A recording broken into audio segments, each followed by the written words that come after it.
PR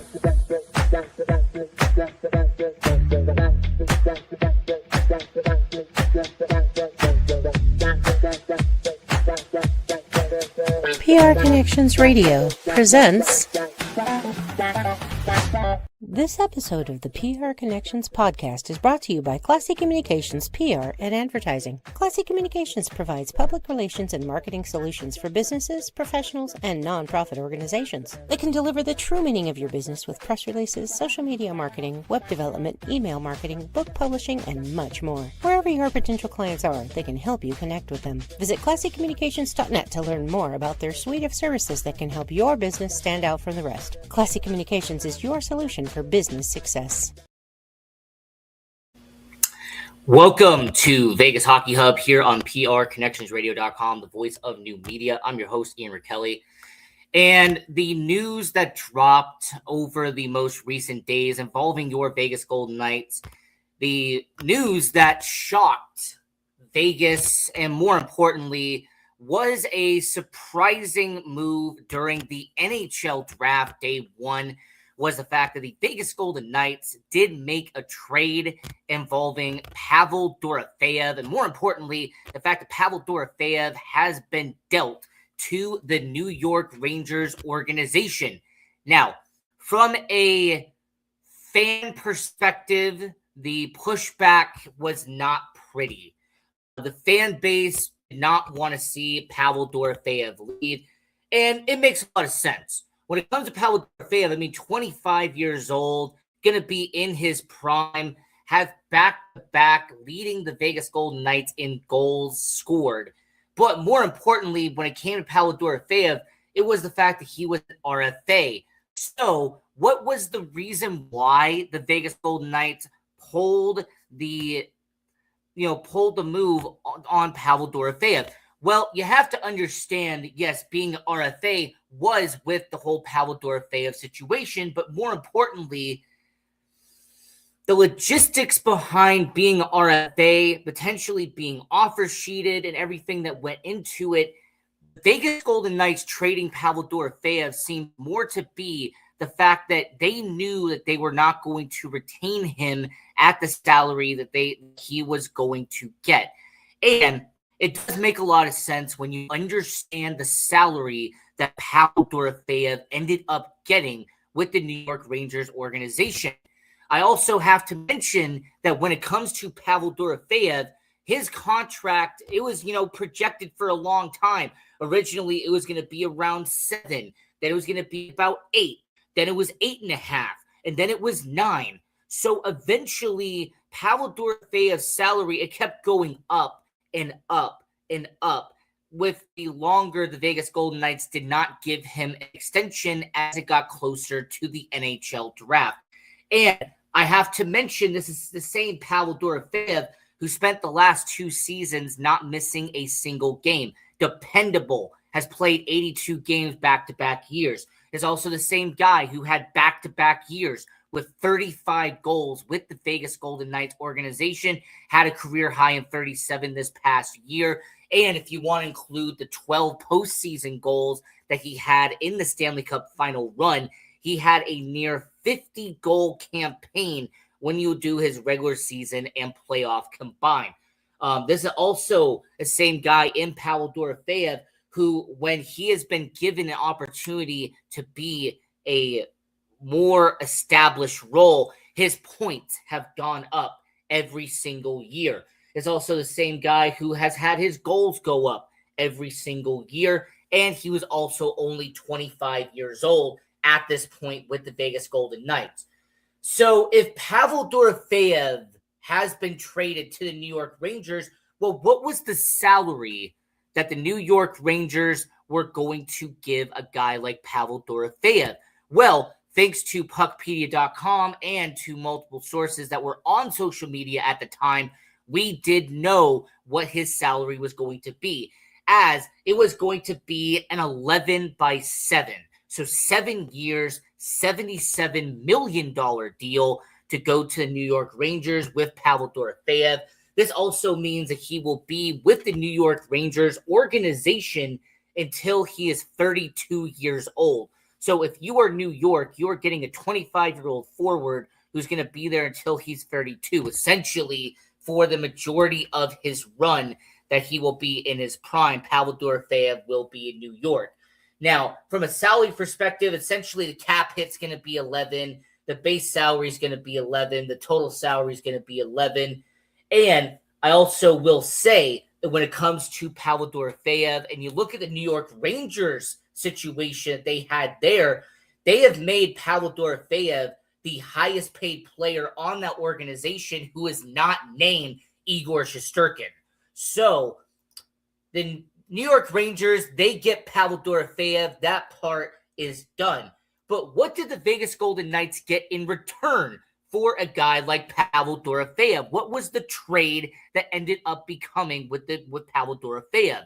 Well, the Vegas Golden Knights ended up getting, and this was from the NHL.com, they would get a 2026 first-round pick, a 2026 third-round pick, and then would get a 2028 first-round pick, which would end up becoming a top 10 protected pick.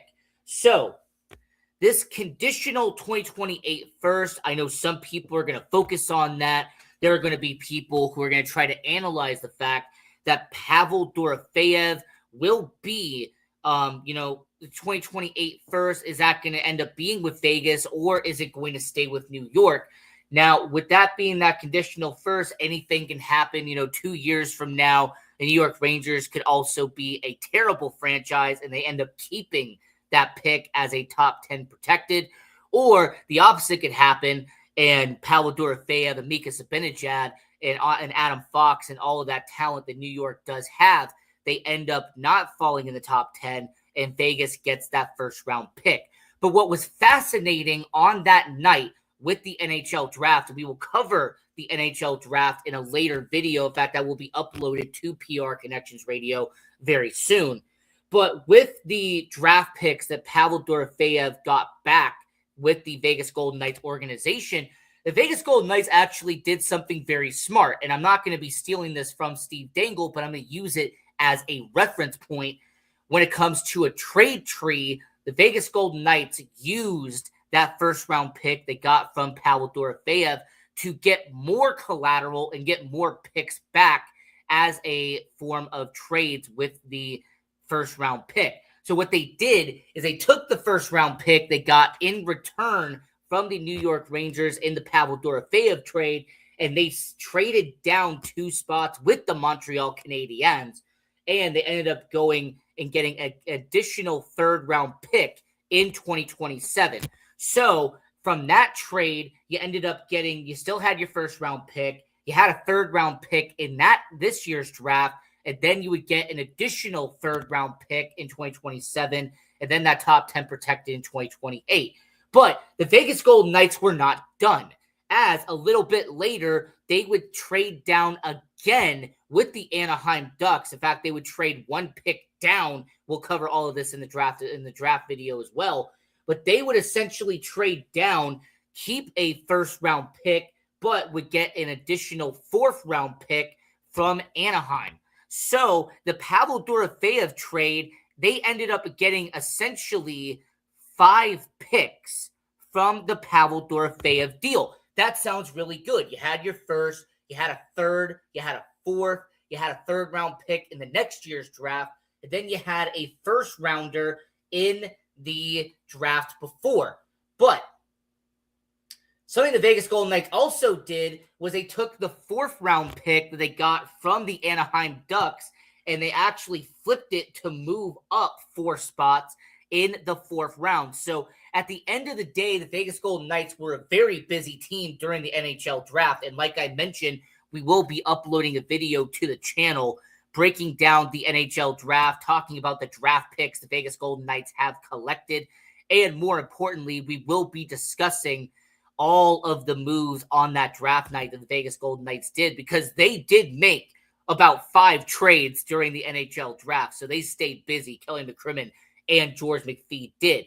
So from a Pavel Dorofeyev perspective, all I can say is that they have lost a 25-year-old winger, a back-to-back 35-goal scorer, and somebody who could have been a potential superstar in the NHL with the Vegas Golden Knights, a guy who was a rising star in Vegas. However, from a financial perspective, I understand why they did it. From a financial move, the Vegas Golden Knights were never going to pay Pavel Dorofeyev $11 million over 7 years. The Vegas Golden Knights' current cap situation that it is right here, right now, I mean, this is a team that has a projected cap space of $4.6 million. Puckpedia is my reference for that one. And then they can free up an additional $8.8 million if Alex Pietrangelo is put on long-term IR once again. But for right now, they have a projected cap space of $4.6 million. And that is with Pavel Dorofeyev not being on the roster. I also have to mention that in terms of cap hit, Jack Eichel is making more than $11 million. Mitch Marner is making more than $11 million. And a lot of people thought maybe Pavel Dorofeyev was going to get paid around the level that a Mark Stone or that a guy like a Shea Theodore or a Noah Hannafin could have been around. But $11 million with the New York Rangers was never sustainable with the Vegas Golden Knights. That was never going to be the option here. So when it comes to the Vegas Golden Knights and Pavel Dorofeyev, I will sit here and say, best of luck to Pavel Dorofeyev.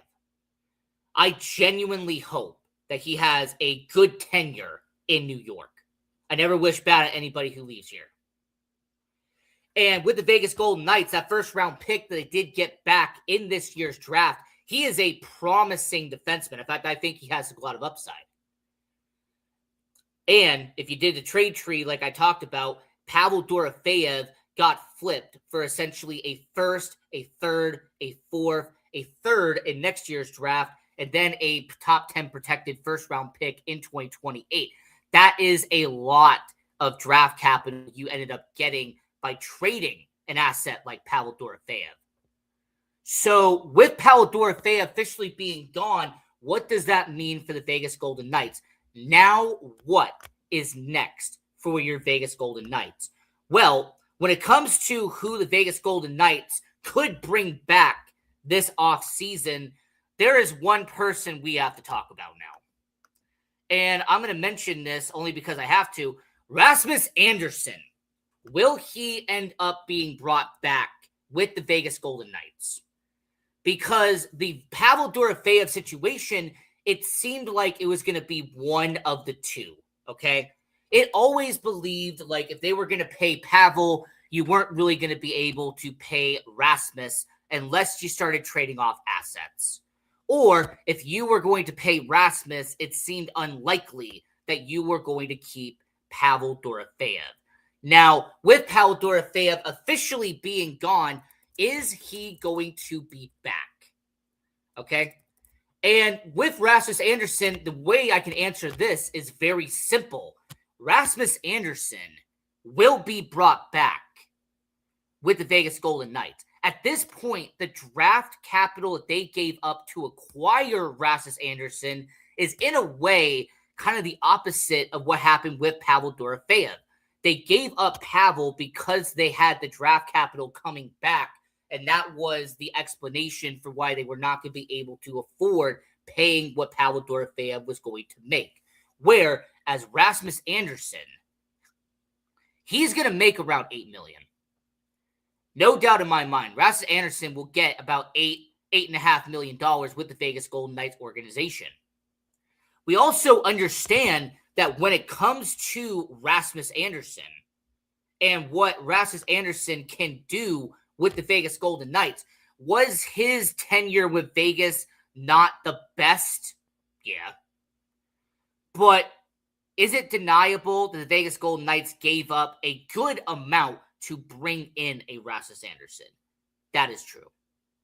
You also have to understand that Rasmus Andersson, being 29 years old, if the Vegas Golden Knights do give him this extension, which seems likely now, you're going to be paying him until his mid-30s.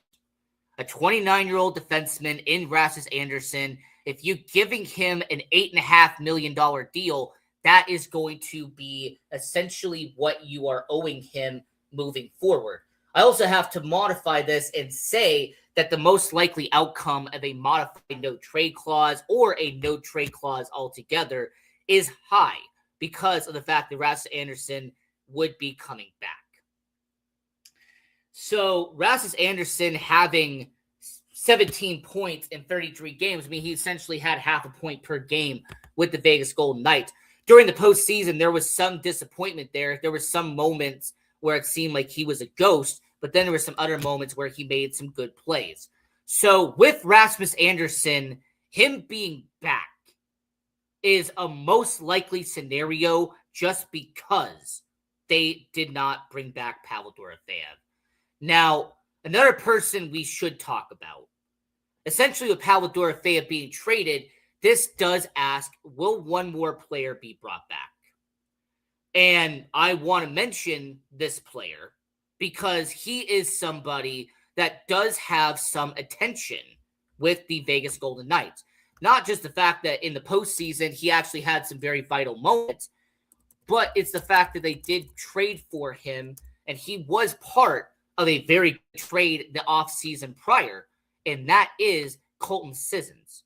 Now, Colton Sissons, bottom six forward, this has been a good veteran for Vegas. When they brought him in with the Nashville Predators trade, this was a situation where the Vegas Golden Knights could have used a guy like Colton Sissons, and he actually did his part. I'm not going to sit here and say that he didn't do his job. As a 32-year-old forward, he actually was very respectable. I mean, as a bottom six guy, he played majority of the year. He was, gone for a little bit, but he played for majority of the season. And then when it comes to the playoffs, he played, he scored a few goals, but that is what Colton Sissons did.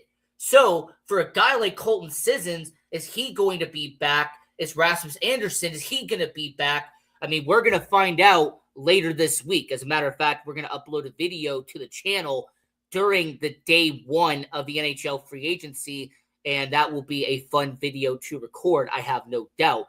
But overall, with Colton Sissons, him being a good bottom six forward, we could see a guy like him being brought back with the Vegas Golden Knights. And, when it comes to veterans, there are more players we could talk about that could potentially be brought back. Maybe somebody like a Ben Hutton, who has been a reliable defenseman over the years, and somebody who the Vegas Golden Knights have trusted throughout the last few seasons to end up being a reliable defenseman. So, Ben Hutton, he could be a guy that might come back.